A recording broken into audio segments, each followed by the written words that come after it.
ഏറ്റവും അവസാനമുള്ള 2 വിരലുകൾ, ആ വിരലുകളിൽ ഏറ്റവും ദുർബലനായ വിരലാണ് ചെറുവിരൽ. ഈ ചെറുവിരലിനെ പരിഗണിക്കാൻ വേണ്ടി നമ്മുടെ നേതാവ് നബി സല്ലല്ലാഹു അലൈഹി വസല്ലം കൽപ്പിച്ചു, ഒരു മോതിരം ചെറുവിരലിൽ അണിയുക.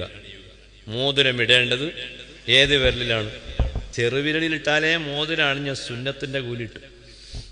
ചില ആളുകൾ വേറെ വിരലിൽ ഇടുന്നവരുണ്ട്, കുഴപ്പമൊന്നുമില്ല, കൂലി കിട്ടൂല എന്നുള്ളൂ കേട്ടോ. അള്ളാഹുവിൽ നിന്നൊരു കൂലി കിട്ടാനാണല്ലോ ഈ മോതിരം ഇടുന്നത്.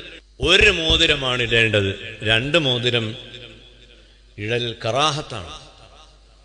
ചില തരീഖത്ത് എന്നൊക്കെ പറഞ്ഞ് നടക്കുന്ന ആളുകൾ എല്ലാ വിരലുമേൽ മോതിരം ഇടുന്നത് കാണും. അതൊരു സോക്കേടാണ് എന്ന് വിചാരിച്ചാൽ മതി. അപ്പൊ ഈ ചെറുവിരലിൽ മോതിരം കൊടുത്ത് എന്തിനു വേണ്ടിയാണ്?